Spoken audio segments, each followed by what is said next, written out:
So you're scrolling through Zillow at midnight, looking at houses that cost around $500,000, and you're thinking to yourself, if I just got that promotion, or if we combined our incomes, or if we just saved a little bit longer. And here's the thing, you're not alone. There are millions of people doing the exact same thing right now, convincing themselves they're almost there.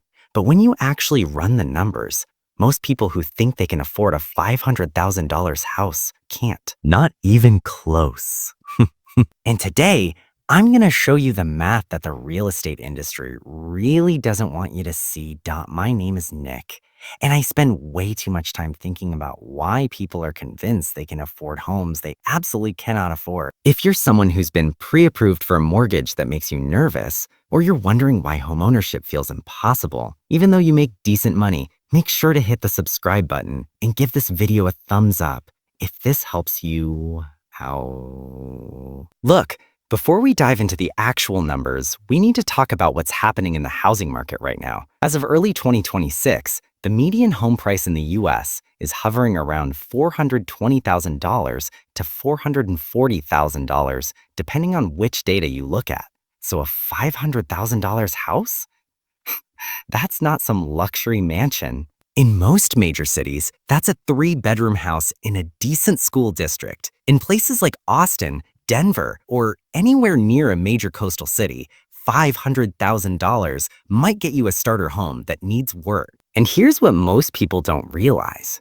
The rules for who can actually afford this house have fundamentally changed in the last few years. We're not living in the 2010s anymore when interest rates were 3%. We're living in a world where mortgage rates are sitting between 6.5% and 7.5%, and that changes everything. All right, let's run the numbers. And I want you to really pay attention here because this is where most people's dreams start colliding with reality. To buy a $500,000 house, assuming you put down the traditional 20%, that's $100,000 in cash that you need to have saved up. Already, we've eliminated a huge portion of people. According to the Federal Reserve, the median household savings in America is around $8,000. So just having the down payment puts you in a very different category than most Americans. But let's say you have that $100,000 saved. Great!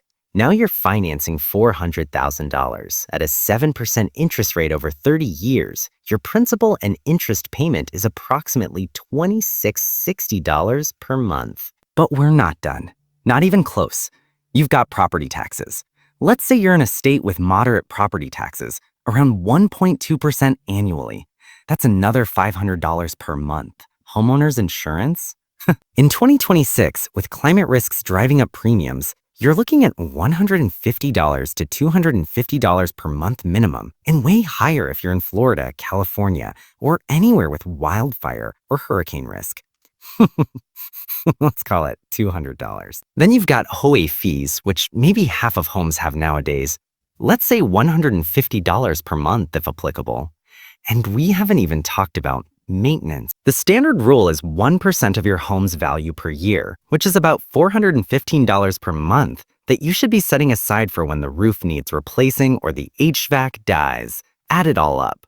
$2,660 plus $500 plus $200 plus $150 plus $450 equals $3,925 per month. That's assuming everything goes perfectly. Now here's where it gets really interesting. The traditional rule is that your housing costs shouldn't exceed 28% of your gross monthly income. Let's do the math backwards. If you're spending $3,925 per month on housing, you need to be making approximately $14,000 per month in gross income, which translates to about $168,000 per year. But wait, let's be real about something. That 28% rule, that was created in a different economic era. Today, you've also got student loans, car payments, childcare costs, and inflation that's made everything from groceries to insurance more expensive. A lot of financial advisors now say you should aim for closer to 25% of your gross income on housing to actually live comfortably. At 25%, you'd need to be making $188,000 per year to comfortably afford a $500,000 house. Look, according to the US Census Bureau, only about 10% of American households earn more than $200,000 per year. So right there, we've just established that only the top 10% of earners can actually comfortably afford what's basically a median-priced home in many markets. Ha! Now you might be thinking, but Nick, I got pre-approved for way more than what these calculations say I can afford. Yeah, exactly. And this is where the psychology gets dangerous. Here's the thing about mortgage pre-approvals. The bank is telling you the maximum you can borrow, not the maximum you should borrow. They're qualifying you at debt-to-income ratios of 43%, sometimes even 50% in today's market. They don't care if you're house poor. They don't care if you can't save for retirement or take a vacation or handle an emergency. They care that you can make the minimum payment every single month for 30 years. Getting pre-approved for $500,000 when you make $120,000 a year? The bank says yes. Your future self, struggling to pay for everything else in life, says, "What were we thinking?" This is the psychological trap that millions of people fall into. They confuse what they're allowed to borrow with what they can actually afford. And the real estate agent, they have every incentive to show you homes at the top of your pre-approval range because that's how they make more commission. Let's talk about what else gets ignored in these calculations. When you buy a house, you're not just taking on a mortgage payment.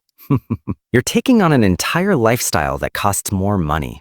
You need furniture for rooms you didn't have before. Your utility bills go up. Heating and cooling a house costs way more than an apartment. You're driving more because houses in your price range are further from city centers, so there's more gas, more car maintenance, more time commuting. You need a lawnmower, gardening tools, snow removal equipment, depending on where you live. And here's what most people don't realize. Houses break in clusters. It's never just one thing. The water heater dies the same year the fence needs replacing and the driveway needs resurfacing. See, I've seen people budget $400 a month for maintenance and end up spending $12,000 in 1 year because everything decided to fail at once. So let's be crystal clear about who can actually afford a $500,000 house in 2026. You need a household income of at least $175,000 to $190,000 per year. You need $100,000 in cash for the down payment, plus another $15,000 to $20,000 for closing costs, plus a 6-month emergency fund that can cover all your new housing expenses. So another $25,000. That's $140,000 in liquid savings. You need stable employment, good credit, and low debt-to-income ratio on everything else. And ideally, you're maxing out retirement accounts and have a plan for future expenses like kids' education. This isn't most people. So this is a small percentage of high-earning households who have been disciplined savers for years. Look, I'm not trying to discourage you from homeownership. I'm trying to save you from making a massive financial mistake that will stress you out for decades. Here's what you should actually do. First, run your own numbers honestly. Calculate what you actually spend every month, not what you think you should spend. Then work backwards to figure out what house payment leaves you breathing room. Second, save more than 20% down if possible. I know that sounds impossible, but every extra dollar you put down is a dollar you're not paying 7% interest on for 30 years. Third, buy less house than you're approved for. If you're approved for $500,000, buy something for $400,000. Give yourself margin for life to happen. And fourth, this is crucial, make sure your income is stable and ideally growing. If you're stretching to afford the house today, what happens when property taxes go up 30% over the next 5 years?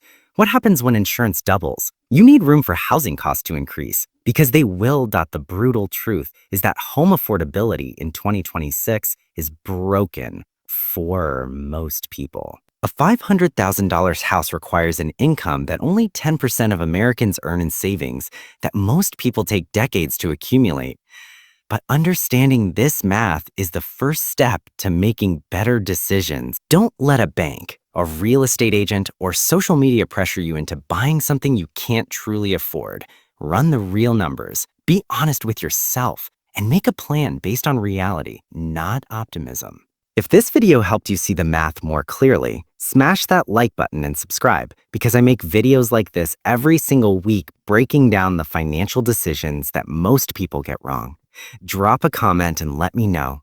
What's the housing market like where you live? Are these numbers even more brutal in your city? Thanks for watching, and I'll see you in the next one.